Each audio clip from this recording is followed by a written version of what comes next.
लगाम लगाइए। देखिए सीधी बात है ये कि वहां पर अगर शोभा यात्रा निकालने की दुष्यंत जी सरकार वहां पर कांग्रेस की है और वो टी राजा सिंह आरोप लगा रहे हैं कि भाई ये कांग्रेस और एमआईएम दोनों को लग रहा है हिंदू विरोधी एक सोच रही है शुरू से। ये पहली बार नहीं है, हमारी शोभा यात्रा पर लगाम लगाने की कोशिश हुई है, हमने तब भी निकाली है। और वो जो भीड़ वहां पहुंची थी, आप ये सोचिए जो भीड़ वहां पहुंची थी दुष्यंत जी, साहब को हमने सुना, वो भीड़ बहुत कुछ कह रही है। साहब ने हाँ टोटल जो पॉलिटिकल बात उन्होंने कही, हाँ पूरा देश जानता है, पूरी मीडिया जानती है कि ओवैसी साहब किसके पॉलिटिकल अलाई है, अच्छा किसको वो फायदा पहुंचाते हैं, किसकी भी आलोचना करते हैं। अच्छा कांग्रेस के तो वो आलोचक है, कांग्रेस को तो नुकसान पहुंचाने के लिए वो तो बीजेपी पूरे की भी देश में काम करते हैं।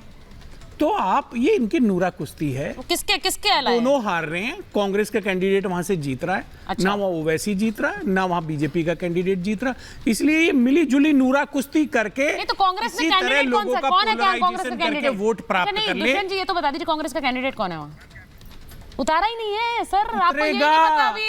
उतरेगा सारे कैंडिडेट अभी कब उतरेगा? नहीं हुए। अभी आप बोल रहे कांग्रेस का कैंडिडेट जीतेगा, कैंडिडेट तो उतारा नहीं उन्होंने, हो जाएगी अभी कैंडिडेट उतारा नहीं है, कब उतरेगा भाई? अभी कौन से चरण में है वहाँ पे मतदान? आप सीधी बात ये है। देखिए अच्छा तो तब तक सब गेस करते रहे कि किसको वहां से टिकट मिलने वाला है। रेवन्ना रेड्डी जी के नेतृत्व में तेलंगाना में विकास की लहर चल रही है, विकास की तरफ वो कह रहे हैं हिंदू विरोधी लहर चल रही है, उन्होंने आपने सुना नहीं, वो कह रहे हैं वहां हिंदू विरोधी बर्दाश्त नहीं हो रहा है, इसलिए नूरा कुश्ती करो, रोज लड़ाई दंगा करिए, न्यूज में बने रहिए। वो हिंदू देश विरोधी लहर की जानता बात कर रहे थे, उस पर नहीं आपको ताजी, ये इनको देश जानता है। शोभा यात्रा में भीड़ तो देखिए कितनी निकली है। मैं पूछना चाहता हूं भारतीय जनता पार्टी के सम्मानित प्रवक्ता और समर्थक दोनों से, हाँ। ये टी राजा जी को पार्टी से क्यों निकाला गया था, हाँ। और क्यों ले लिया, हाँ।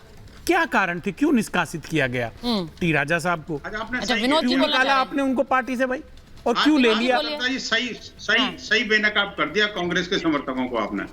अच्छा, ये वास्तव में बिल्कुल ये आपसे नहीं पूछा, भाजपा से प्रश्न है, भाजपा जवाब देगी, आप शांत रहिए। आपने बेनकाब कर दिया, आपने बेनकाब कर दिया, आप खुद सुबह से शाम तक बेनकाब होते रहते हैं। आप कह रहे हैं कि हैदराबाद अभी आजाद हुआ। हैदराबाद भारत का अभिन्न हिस्सा है, बंगाल भारत का अभिन्न हिस्सा है। आप अपने अपने तरीके से बात करते रहते हैं, आपका बातों का कोई महत्व नहीं है, कोई सीरियस नहीं लेता है। आप बात करिए, क्या कर रहे हैं आप? एक मैं जवाद साहब के पास एक बार जा रही हूँ। जवाद साहब नहीं वो वेट कर रहे हैं, एक सेकंड। जवाद साहब, मैं प्रियंका जी आपके पास भी आ रही हूँ जवाब के लिए, लेकिन पहले जवाद साहब जरा बता दीजिए, वो कह रहे हैं कि एलआई हैं वो किसके, सब जानते हैं, वो वही वाला आरोप लगा रहे हैं कि ओवैसी साहब एलआई हैं बीजेपी के। ये आरोप तो उन पर कांग्रेस लगाती है और बीजेपी वाले दूसरा आरोप लगाते हैं, लेकिन मैं उसकी बात नहीं कर रही हूँ। मैं कह रही हूँ कि यहाँ पर शोभा यात्राओं को रोकने का क्या मतलब है? शोभा यात्रा रोक दो, वो वैसे ही इतनी भीड़ वहां पर आ रही है, वही बंगाल में हो रहा है, वही यहाँ पर हो रहा है।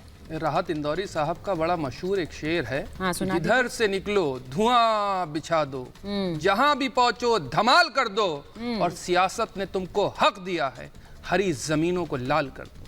देखिए आपको पता है चुनाव है और पहला चरण होने जा रहा है, किसको ध्रुवीकरण की राजनीति से फायदा होता है ये लोग जग जाहिर है। और अभी आप तो वरिष्ठ पत्रकार हैं, एक सम्मानित पत्रकार हैं, आप कह रही हैं कि ममता बनर्जी, और मैं तो बड़ा देख रहा था कि यहाँ पर भी ममता जी हैं और वहाँ पर भी ममता जी हैं, यहाँ की ममता जी वहाँ की ममता जी के ऊपर प्रहार कर रही हैं, वो भी नारी हैं ये भी नारी हैं। बड़ा अच्छा लग रहा था मुझे देख कर, लेकिन हैरत की बात ये होती है ये पढ़ी लिखी हैं, इनसे पूछिए कि पुलिस लॉ एंड ऑर्डर अब किसकी जिम्मेदारी है, चुनाव आयोग की जिम्मेदारी है या नहीं है, क्या कर रहा है प्रशासन, कार्रवाई कौन करेगा? अब तो कौन सी सरकार है, मुख्यमंत्री कौन सा एक्शन लेगा? कोई नहीं ले पाएगा। अब तो चुनाव आयोग की जिम्मेदारी है, गृह मंत्रालय की जिम्मेदारी है। क्या कर रही है भाई, क्या है पुलिस प्रशासन, कौन करेगा कार्रवाई? उल्टा चोर कोतवाल को डांटे, ये बहुत अच्छी बात है। अच्छा आप बताइए, मैं खुद कहता हूं कि जब कोर्ट ने आदेश ये दे रखा है कि आप कोई भी हथियार ना लेके जाएं, तो आप फूल लेकर के जाइए, लोगों को फूल बरसाइए। आप हथियार लेकर के जाते हैं। मैं तो तमाम देशवासियों से आग्रह करता हूं, सभी भारतीयों से आग्रह करता हूं कि अपने पास फूल रखो, गुलाब रखो, एक दूसरे पे मोहब्बत फेंको। लेकिन आप चाहते हैं कि नहीं, नफरत फेंकने से लोगों की सियासत जो है वो चलेगी। लेकिन आने वाला वक्त और ये चुनाव बड़ा निर्णायक होने वाला है। यहाँ मोहब्बत की जीत होने जा रही है और नफरत की हार होने जा रही है। ये देश मोहब्बत को जिताने जा रहा है और नफरत को जबरदस्त तरीके से हराना चाह रहा है। और ये नफरतों के चिंटू बैठे हुए हैं, नफरत फैलाने वाले हैं, आपको लग रहा है बहुत जल्द बंद हो कोई जाएंगे। सहमत नहीं होगा? सभी तो सहमत होंगे आपकी बात से। कौन ऐसा कहेगा कि भाई मोहब्बत के साथ नहीं है देश और जंग के साथ है देश? ये कोई नहीं बोलना चाहता है। लेकिन ये जो तस्वीरें हैं, हाँ तो यही वाले पत्थर लहराने वाले, मैं तो यही कह रही हूँ कि भाई ये इन सब पे एक्शन क्यों नहीं हुआ है? प्रियंका जी जरा जवाब दीजिए, वो आप पर सवाल उठा रहे हैं। अभी इन्होंने अपनी बहुत सारी बातें भारतीयों के समक्ष रखी कि आप फूल रखिए, आप ये रखिए। ये सारी राय आप मुहर्रम पे क्यों नहीं देते?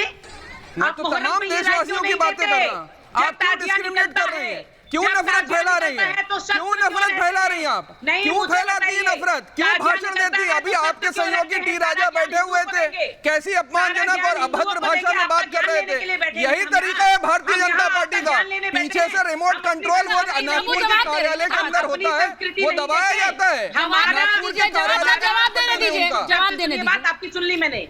हमारा जो है धर्म क्या कहता है, हमारे रूल्स क्या कहते हैं, संविधान क्या कहता है, आपका ज्ञान सुने। आप संविधान से चलाएंगे या आस्था के बुनियाद पे चलाना चाह रही देश को? संविधान कहता है संविधान क्या कहता है? आप कह रही हैं धर्म से चलाएंगे, संविधान ने आपको हक दिया है ताजिया में। मगर मैं इस तरह से बात नहीं कर पाऊंगी अगर आप दोनों एक साथ बोलते रहेंगे। मैं दूसरे मेहमानों पर जाऊं क्या जवाब साहब? हिंदू कभी कोर्ट नहीं जाता कि देखिए मुहर्रम पे ये चेंजेस करवाइए, ईद में ये चेंजेस करवाइए। अरे साल में 3 बार ईद आती है, रामनवमी तो साल में 1 बार आती है। कभी किसी हिंदू को देखा ईद पर हमला करते हुए? तो टॉलरेंस हिंदू के अंदर था, है और रहेगा। उसका नाजायज फायदा आप उठा रहे हैं। आज टी राजा जिस भी जुबान में बोले वही जबान आपको समझ में आती है। वही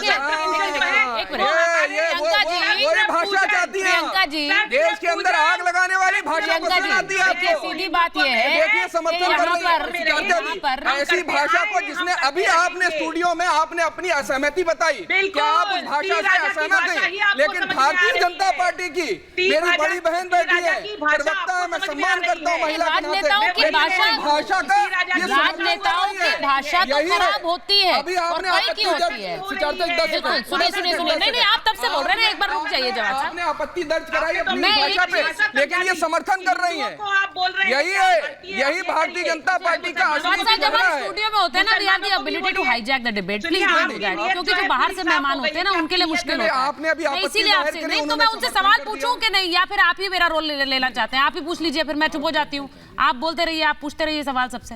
मैं सिर्फ ये कह रही हूँ प्रियंका जी, ये अगर इस तरह से सियासी बयानबाजी होगी तो फिर देयर इज नो एंड। फिर तो दोनों तरफ से होता रहेगा ना। टी राजा भी धमकाएंगे, वहां से अकबरुद्दीन ओवैसी भी धमकाएंगे। ये हैदराबाद में तस्वीर होती रहेगी, पश्चिम बंगाल की तो तस्वीर हम देख ही रहे हैं। वहां से ममता बनर्जी बयान देती रहती है धमकाने वाले, इधर से आपके लोग नेता देते हैं।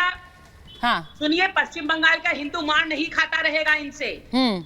लॉ एंड ऑर्डर के नाम पर ये ऊपर से बोतलें बरसाएंगे। अगर इतने लॉ एंड ऑर्डर की चिंता थी ममता बनर्जी को, तो क्यों लिखित में कंप्लेन नहीं दी इलेक्शन कमीशन को? क्यों लिखित में होम मिनिस्ट्री को नहीं कहा कि मेरे पास आईबी की इंफॉर्मेशन है? आपने जाके दंगे लगवाए। वैलिड पॉइंट है। दो कम्युनिटी के बीच में जो झगड़े लगाता है, जो दो कम्युनिटी के बीच में झगड़े और दंगे लगवाता है, उसके लिए आईपीसी में सजा है, उसको अरेस्ट किया जाना चाहिए। समझ गया है ये हिंदू तो है नहीं है। Instigating and provoking violence, she should be arrested. Mamata Banerjee should be arrested with immediate effect.